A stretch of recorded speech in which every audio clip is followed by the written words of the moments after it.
Wife, 36F, wanted an open marriage. After I, 38M, started dating, she wants to add more rules. What would you do in my position? 2.5 years ago, my wife Sarah, 36F, asked me to open our marriage. She strongly implied the alternative was divorce. After thinking it through, I said yes, primarily because we do have 2 children. I worked long hours and divorce sounded horrible. So I set up some ground rules. Not bringing dates into our house, not dating mutual friends, acquaintances, family members, colleges, keeping things private. For the next 2 years, I focused on my job and on my kids. I worked long hours, little free time I had, I devoted to my kids. I didn't have the time for dating, so I wasn't even trying.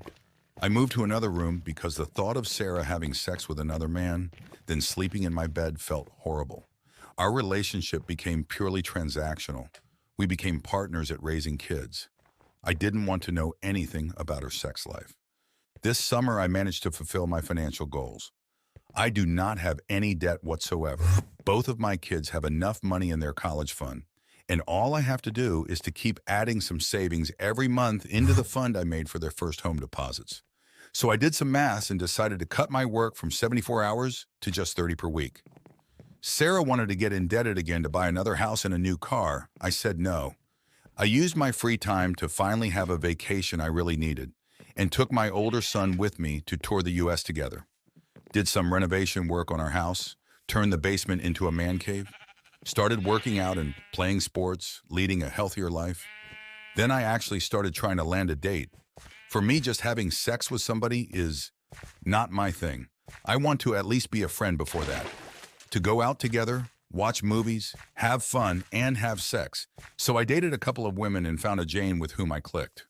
With Jane, I was going out to concerts, art galleries, comic cons, movies, and we would boink too.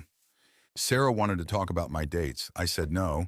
Then I caught Sarah snooping through my phone and we had a very strongly worded argument. Now Sarah wants to update the terms of our open marriage. She wants us to repair our marriage by going to the counselor. She wants us to sleep in the same room, to go outside and have fun together. Our outside of marriage relationships are to be strictly sexual and nothing else. And we are to talk about our sexual partners. I told her that I am content with the situation as it is, and I don't mind if she finds a partner to go out with. I encouraged her to, and I don't want to talk about our partners. She is holding her ground. At this point, I'm split between trying to fix our marriage and handing her the divorce papers. I need some advice, guys. Update, me and my wife Sarah had 2 sessions with a couple of counselors. The counselor was being very dedicated and professional. However, Sarah kept making demands which felt very unreasonable and unfair. She wants to keep an open relationship which is only about sex. She doesn't want to find a job and keep working. She wants us to buy a new house. In every variation, she stubbornly wasn't to have 2-3 of these things. Today, during the counseling, she threatened divorce. After counseling, she said the counselor was taking my side and wanted to change to another counselor. Although I think the counselor was just trying to be fair and find a compromise. I had a talk with the lawyer and started divorce proceedings. She will get the papers in a couple of days. I will give her 2 months to start earning on her own. After that, I'm not giving any money whatsoever to her anymore. P.S. I just wanted to add that I only started working 74 hours a week after she decided to open our marriage. Before that, I was working around 50 hours a week. Wasn't spending my time at bars and clubs either. Helped with chores as much as I could, and I was being home and available every weekend. Please like and subscribe for more.